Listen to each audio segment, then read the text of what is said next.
పేరున ఈరోజు తాండూరు నియోజకవర్గం నుండి మరి ఈరోజు సోదరుడు యువ నాయకుడు ఉత్సాహవంతుడు మరి ఎంతో అందరితో కూడా ఆత్మీయంగా కలిసిపోయే తమ్ముడు మా యువ నాయకుడు పైలట్ రోహిత్ రెడ్డి గారి నాయకత్వంలో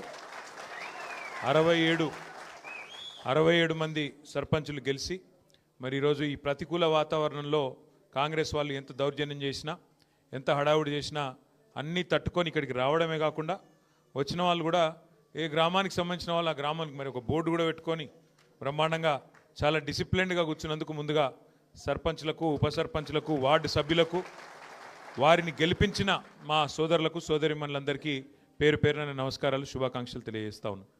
వేదిక పైన ఉన్న పెద్దలు గౌరవనీయులు మాజీ మంత్రివర్యులు గౌరవ ఎమ్మెల్యే పెద్దలు అన్న తలసాని శ్రీనివాస్ యాదవ్ గారు, గౌరవ మాజీ మంత్రివర్యులు కరీంనగర్ ఎమ్మెల్యే అన్న గంగుల కమలాకర్ గారు, మాజీ మంత్రివర్యులు పెద్దలు శ్రీనివాస్ గౌడ్ గారు, వికారాబాద్ జిల్లా పార్టీ అధ్యక్షులు మాజీ శాసనసభ్యులు సోదరులు మెతుకో ఆనంద్ గారు, మాజీ శాసన మండలి సభ్యులు అన్న కర్ణె ప్రభాకర్ గారు, శ్రీశైల్ రెడ్డి గారు, అట్లాగే మరి ఈరోజు మండల ప్రెసిడెంట్లు మన తాండూర్ నియోజకవర్గానికి సంబంధించి బషీరాబాద్ మండల ప్రెసిడెంట్ గారు నర్సిరెడ్డి గారు, యాలాల్ మండల ప్రెసిడెంట్ గారు రవీందర్ రెడ్డి గారు, పెద్దేముల్ ఇప్పటిదాకా చాలా బాగా మాట్లాడిన సోదరుడు శ్రీనివాస్ గారు ఎడవాయన శ్రీనివాస్ గారు, తాండూర్ మండల పార్టీ అధ్యక్షుడు వీరేందర్ రెడ్డి గారు, కోట్పల్లి మండల పార్టీ అధ్యక్షులు మహేందర్ గారు, అట్లాగే వేదికపై ఆసీనులైన శకుంతల గారు, శివ గారు, రామ్లింగారెడ్డి గారు, రమేష్ గారు, ఉమాశంకర్ గారు, అశోక్ గౌతమ్ గారు, పేరు పేరున అందరికీ నమస్కారం, స్వాగతం. సర్పంచులు కొంతమంది భోజనం కూడా చేయలేదట, కాబట్టి ఎక్కువ టైం నేను తీసుకొని మీరు కొద్దిగా ఆలస్యంగా వచ్చినారు. రెండే విషయాలు నేను చెప్పేది. ఒకటి, మీకు మీ హక్కుల గురించి కూడా తెలవాలి. సర్పంచు అట్లాగే సర్పంచ్ కానీ ఉప సర్పంచ్ కానీ వార్డు సభ్యులు కానీ మీ హక్కులు, మీ నిధులు, మీ విధులు మీకే రాజ్యాంగం ప్రకారం సంపూర్ణంగా మీకే చెల్లుతాయి తప్ప ఇందులో ఏ ఎమ్మెల్యే కానీ ఏ రాష్ట్ర ప్రభుత్వం కానీ వాళ్ళ పాత్ర ఉండదు అనే మాట నేను మీకు గుర్తు చేస్తూ ఉన్నా.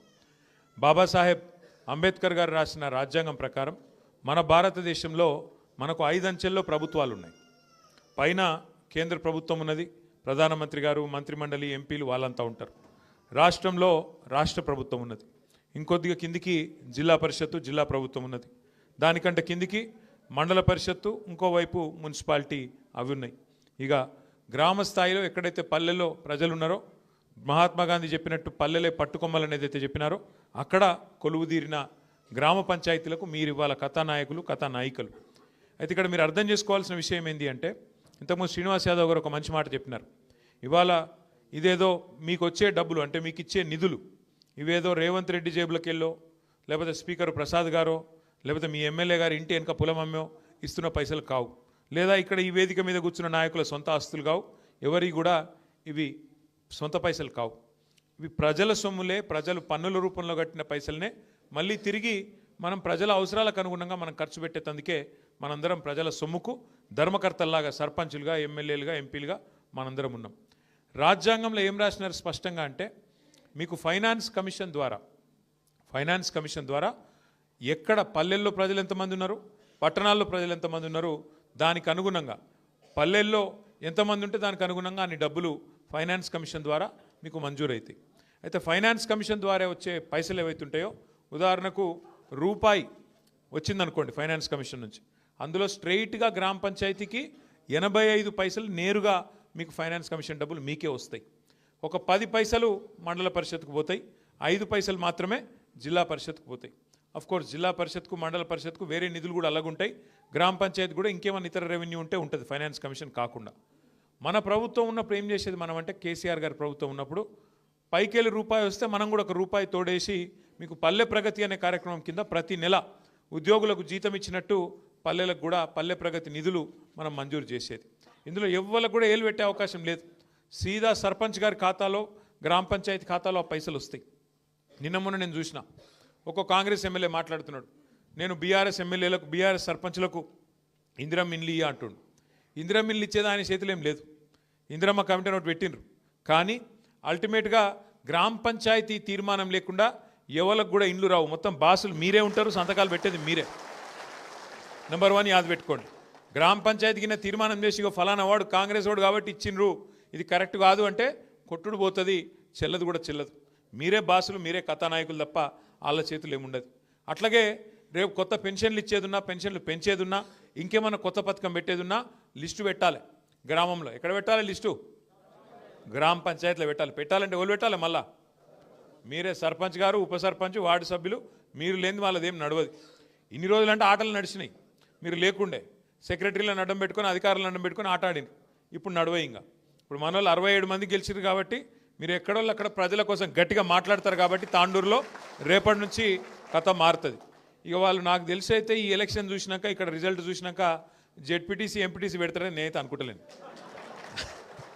ఎందుకంటే మన ప్రభుత్వం ఉన్నప్పుడు ఇప్పుడే సీనన్న చెప్పినట్టు అన్ని మనమే గెలిచినాం. కిందికేళ్ళ మీద దాకా మొత్తం గల్లీ టు ఢిల్లీ మనమే గెలిచినట్టువి. కానీ వీళ్ళ ప్రభుత్వం వచ్చినాక వీళ్ళకి నిజంగా ఎంత నిజాయితీ లేని మనుషులు అంటే, రేవంత్ రెడ్డి గారి ప్రెస్ మీట్ నేను కూడా చూసిన. మొదలు 5 నిమిషాలు ఏం చెప్పిండు? 66% వచ్చినాయి, ఇవన్నీ కూడా మా ముఖం చూసి వేసిండ్రు, మా పరిపాలనకు ప్రజలు ఇచ్చిన కితాబు అని మొదలు 5 నిమిషాలు చెప్పిండు. అటెన్గా ఎవరో విలేకరు అడిగిండు ఒక 5 నిమిషాల తర్వాత, సార్ మరి చక్కగా రాలేదు కదా ఏం సంగతి అంటే, అవన్నీ మాయి కావే, అవన్నీ కింద ఊళ్ళల్లో లోకల్ పరిస్థితులు బట్టి ఉంటాయి, మాకేముంటుంది అని మొత్తం మాట ప్లేట్ ఫిరాయించేసిండు ఒకటే ప్రెస్ మీట్లా. ముందు 5 నిమిషాలు ఒక తీరుగా, ఆఖరికి ఒక తీరుగా. అందుకే నేను ఎప్పుడు చెప్తుంటా, రేవంత్ రెడ్డి గారిలో 2 మనుషులు ఉంటారు, ఒకడు రాము, ఇంకోడు రెమో. అపరిచితుడు. అప్పుడే గ్లోబల్ సమిట్ అని డ్రామా చేస్తాడు, పెద్ద 5 లక్షల కోట్లు వచ్చినాయి, 6 లక్షల కోట్లు వచ్చినాయి అంటాడు. మళ్ళీ అప్పుడే మనది బిచ్చప్ బతుకు, మనకి ఏడ పైసలు ఉన్నాయి, ఢిల్లీకి పోతే చెప్పులు ఎత్తుకపోతారు అంటున్నారు అని ఇంకో దిక్కు అట్లా మాట్లాడతాడు. ఎవలేందో నిజం అర్థం కాదు మనకు. కానీ ఒకటి మాత్రం వాస్తవం, ఇవాళ ఇందాక పెద్దలు చెప్పింది అక్షర సత్యం. ఇవాళ కాంగ్రెస్ ఎమ్మెల్యేలు చెప్తారు, మీరు నేను చెప్పుడు కాదు. ఆయన పాపం మహబూబ్నగర్ ఎమ్మెల్యే ఉన్నాడు, మీ పక్కకే ఉంటాడు ఆయన.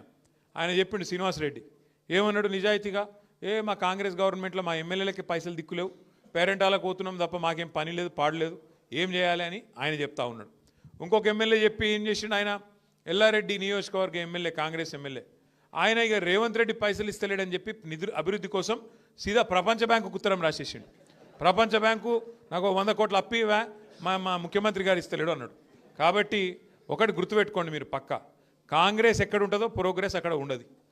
కాంగ్రెస్ ఉన్నంతకాలం ప్రోగ్రెస్ మర్చిపోవుడే. ఇంకో 2 ఏళ్ళు మనకు కష్టాలు తప్పయి. కేసీఆర్ గారు ఉన్నప్పుడు గ్రామాలు ఎట్లుండే, ప్రతి ఊర్లో ఒక నర్సరీ, ప్రతి ఊళ్ళో మొక్కలు పెంచే కార్యక్రమం, ప్రతి ఊళ్ళో చెత్త తీసేందుకు ఒక ట్రాక్టర్, మొక్కలకు నీళ్లు పోసేందుకు ఒక ట్యాంకరు, ఆ చెత్త తీసి పారేసేందుకు ఒక దగ్గర వేసేందుకు డంపింగ్ యార్డ్. మనుషులు చచ్చిపోతే ఇదివరకు పొలాల కాడనో లేకపోతే వాక్ కాడనో చెరువు కాడనో దాన సంస్కారాలు చేసేది. కానీ కేసీఆర్ గారి ప్రభుత్వం వచ్చినాక వైకుంఠ ధామాలు ప్రతి ఊళ్ళో మనం కట్టుకున్నాం. అట్లే పిల్లలు ఆడుకునే తందుకు ప్రతి ఊళ్ళో క్రీడా ప్రాంగణాలు, పెద్ద మనుషులు వాకింగ్కి పోదలుచుకుంటే ప్రతి ఊళ్ళో పల్లె ప్రకృతి వనాలు. దేశంలో ఎక్కడ ఉన్నాయా ఇవన్నీ? ఎక్కడ? భారతదేశంలోని 28 రాష్ట్రాల్లో ఏ రాష్ట్రంలో ఈ పరిస్థితి లేదు. ఇది మనది మనం ఇచ్చుకుంటున్న సర్టిఫికేట్ కాదు. కేంద్ర ప్రభుత్వం ప్రతి సంవత్సరం ఉత్తమ పంచాయతీలకు అవార్డులు ఇస్తుంది. ఏం చేసినారు తెలుసా కేంద్ర ప్రభుత్వం వాళ్ళు?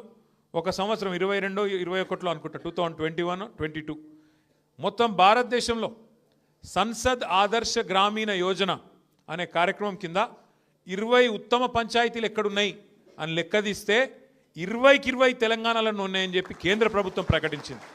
గది కేసీఆర్ గారు చేసిన పని. అట్లాగే జనాభా పరంగా తీసుకుంటే మన రాష్ట్రం కేవలం 3%, భారతదేశం మొత్తం జనాభాతో పోలిస్తే 3% జనాభా తెలంగాణది. కానీ జాతీయ ఉత్తమ పంచాయతీ అవార్డులు పంచాయతీరాజ్ దినోత్సవం రోజు కేంద్ర ప్రభుత్వం ప్రకటిస్తే 3% జనాభా ఉన్న తెలంగాణ 30% అవార్డులు గెలుచుకున్న విషయాన్ని నేను మీకు గుర్తు చేస్తా ఉన్నా. ఇంత అద్భుతంగా కేసీఆర్ గారి ప్రభుత్వంలో పల్లెలు బాగా చేసుకున్నాం, పట్టణాలు బాగా చేసుకున్నాం, పని చేసుకుంటూ పోయినాం. సరే, తాండూరులో కేవలం 6,000 స్వల్ప తేడాతోనే మనం ఓడిపోయినాం, పెద్ద మెజారిటీ ఏం కాదు. కానీ సరే, ఓటమి ఒక ఓటుతో ఓడిపోయినట్టే, టాస్లో పోయినట్టే. ఇక మీకు తెలుసు సర్పంచ్లకు పార్లమెంట్ ఎలక్షన్ గెలుచుడు ఈజీ, కానీ పంచాయతీ ఎలక్షన్ గెలుచుడు కష్టం అబ్బా. ఎందుకంటే మీకు ఎరికే ఒక్కొక్క ఓటుకు అంత విలువ ఉంటుంది. ఇక ఒక్కొక్క మనిషిని పట్టుకోవాలి, బతిమలాడాలి, దండం పెట్టాలి, అయ్యా అప్ప అనాలి. మీరు వాగ్దానాలు ఇచ్చింటారు, మీరు చాలా మాటలు చెప్పింటారు, నేను ఇది చేస్తా అది చేస్తా అని. కాబట్టి నాకు తెలుసు మీకు కష్టం. అందుకే మీకు ఇచ్చే మాట ఒకటే, ఈ 2 ఏళ్ళు కొంత కష్టం ఉంటుంది మనకు. ఎందుకంటే వీళ్ళ దగ్గర పైసలు లేవు, వాళ్ళు పైసలు ఉన్నాయని ఢిల్లీకి పంపుట్లోనే బిజీగా ఉన్నారు వీళ్ళంతా. మొత్తం వీడికెళ్ళి మూటలు కట్టాలి, రాహుల్ గాంధీకి పంపాలి, ఆడనో ఇన్నో కుర్చీ కాపాడుకునేందుకు కింద మీద పడి కుర్చీ కాపాడుకోవాలి తప్ప వాళ్ళకు ప్రజలకు సేవ చేసే ఆలోచన వీళ్ళకు లేదు. చూడండి, మీరు ఆలోచన చేయండి. ఎందుకంటే ఈ 2 ఏళ్లలో ఎంతమందిని ఎన్ని రకాలుగా మోసం చేసినారో శ్రీనివాస్ యాదవ్ గారు వివరంగా చెప్పినారు. ఎస్సీలను మోసం చేసినారు, ఎస్టీలను మోసం, బీసీలను మోసం, రైతులను మోసం, మహిళలకు మోసం, యువతకు మోసం, విద్యార్థులకు మోసం. వీళ్ళ చేతిలో మోసపోని వాళ్ళు ఎవరు లేరు. ఏమైనా ఏం చేసినారా అయ్యా అంటే ఫ్రీ బస్ ఒకటి చెప్తారు. అది ఫ్రీ బస్ ఎట్లయితుందో నాకైతే ఇంతవరకు అర్థం కాలే. మీకు వాళ్ళకన్నా అర్థమైతే నాకు చెప్పురు జర. మహిళలకు ఫ్రీ అంట, కానీ వాళ్ళు ఎంబడి ఉండే మగవాళ్ళకు డబుల్ టికెట్ అంట. ఇక అది ఫ్రీ ఎట్లయితుంది? మళ్ళీ వాళ్ళ ఇంట్లో ఉండే పిల్లలకు 25% బస్ పాసులు పెంచిరు. ఇక అది ఎట్లా ఫ్రీ అవుతుంది చెప్పు, నాకు అర్థం కాదు. ఇక మళ్ళీ ఫ్రీ బస్సు అని ఉదరగొట్టుడు. మొత్తం అందరూ మోసపోయి బాధపడుతున్నారు. గ్రామాలలో రైతులైతే కోపం మీద ఉన్నారు. మీకు తెలుసు నాకంటే బాగా, రుణమాఫీ కాలే, రైతు బంధు రాదు, ఇదివరకు కరెక్ట్గా వచ్చే కరెంట్ ఇప్పుడు కరెక్ట్గా వస్తలేదు, యూరియా ఆఖరికి యూరియా అన్న కరెక్ట్గా ఇచ్చే ముఖం ఉన్నది రైతులకు. యూరియా కోసం ఇలా యుద్ధాలు చేయాల్సిన పరిస్థితి పాపం రైతులకు ఇలా ప్రతి గ్రామంలో ఉన్నది. అందుకే ఇప్పుడు మళ్ళీ ఎక్కడ లైన్లు కడతారో, మళ్ళీ ఎక్కడ తంతారో అని భయంతో కొత్త దుకాణం తెరిచిరు వీళ్ళు. ఏందట అంటే ఇదివరకు యూరియా షాపులలో దొరుకుతుండే, ఇప్పుడు యాప్లో దొరుకుతుందంట. యాప్, ఫోన్లో యాప్ ఉండాలనంట, యాప్లో దొరుకుతుందంట. మరి షాప్లో యూరియా అయినోడు యాప్లో ఇస్తాడే? నాకు తెలియకడతా, ఆడు ఉంటేనే కదా ఇది ఇచ్చేది. ఇక గట్లున్నది ఇలా కథ. ఎందుకంటే లైన్లు కనబడద్దు, దాచిపెట్టాలి. ఎన్ని రోజులు దాస్తావు? 10 ఏళ్ళు మరి కేసీఆర్ ప్రభుత్వంలో ఎందుకు లైన్లు లేకుండే? ఎందుకంటే నడిపేటోనికి తెలివి ఉండాలా, నడిపేటోనికి రైతుల మీద గుండెల్లో ప్రేమ ఉండాలా. అది కేసీఆర్కు ఉండే, నీకు లేదు. ఇంకొక్క ముచ్చట చెప్పి నేను బంద్ చేస్తా. ఏమన్నా అడిగినావు అనుకో గట్టిగా, ఏమా ఎందుకు చేస్తలేరు, మరి 100 రోజులు 6 గ్యారంటీలు అన్నారు కదా, ఏడవైనా స్వామి అంటే ఒకటే అబద్ధం చెప్పుడు నేర్చుకున్నారు. ఇక అప్పుల పాలైపోయింది రాష్ట్రం. అప్పులైపోయినాయి. అబద్ధం చెప్పినా అతికేటట్టు ఉండాలి. ఒక ఆయననేమో 6 లక్షల కోట్ల అప్పయింది అంటాడు, ఇంకొక ఆయన 7 లక్షల కోట్ల అప్పయింది అంటాడు, ఇంకొక ఆయన 8 లక్షల కోట్ల అప్పయింది అంటాడు. వాళ్ళకే శృతి లేదు. మరి కేంద్ర ప్రభుత్వం మొన్ననే ఒక ప్రకటన చేసింది పార్లమెంట్లో. ఒక బీజేపీ ఎంపీ గారు అడిగిండు తెలంగాణ ఆయన్ని, అసలు కేసీఆర్ గారు ప్రభుత్వం చేసిన అప్పు ఎంత అని అడిగిండు. అడిగితే కేంద్ర ప్రభుత్వం రిజర్వ్ బ్యాంక్ ఆఫ్ ఇండియా దగ్గర లెక్కలు తీసుకొని, కాగ్ లెక్కలు తెప్పించుకొని మొత్తం చాన్బీన్ చేసి పార్లమెంట్లో ప్రకటించింది. ఏమని ప్రకటించింది? 2014 జూన్ 2 నాడు కేసీఆర్ గారు ముఖ్యమంత్రి అయిన నాడు రాష్ట్రం నెత్తి మీద ఉన్న అప్పు 72,000 కోట్లు. కేసీఆర్ గారు డిసెంబర్ 3, 2023 నాడు రాష్ట్ర ప్రభుత్వం నుంచి జరిగిన నాడు ఉన్న అప్పు 3.5 లక్షల కోట్లు.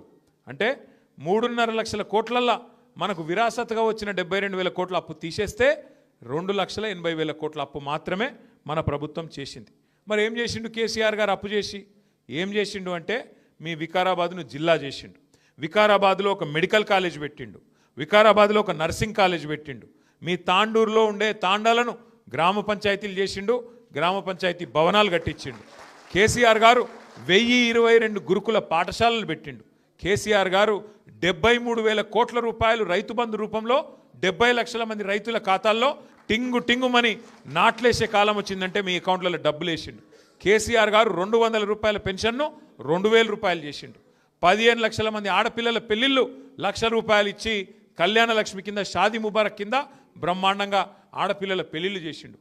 14 లక్షల మంది ఆడబిడ్డలు ప్రసూతి అయితే మగపిల్లగాడు పుడితే 12,000, ఆడపిల్ల పుడితే 13,000 రూపాయలు ఇచ్చి కేసీఆర్ కిట్ ఇచ్చి మేనమామ లెక్క వాళ్ళకి అండగా నిలబడ్డాడు. ఇట్లా చెప్పుకుంటూ పోతే 1-2 కాదు, ఊర్లలో మొత్తం LED లైట్లు పెట్టించిండు కేసీఆర్ గారు.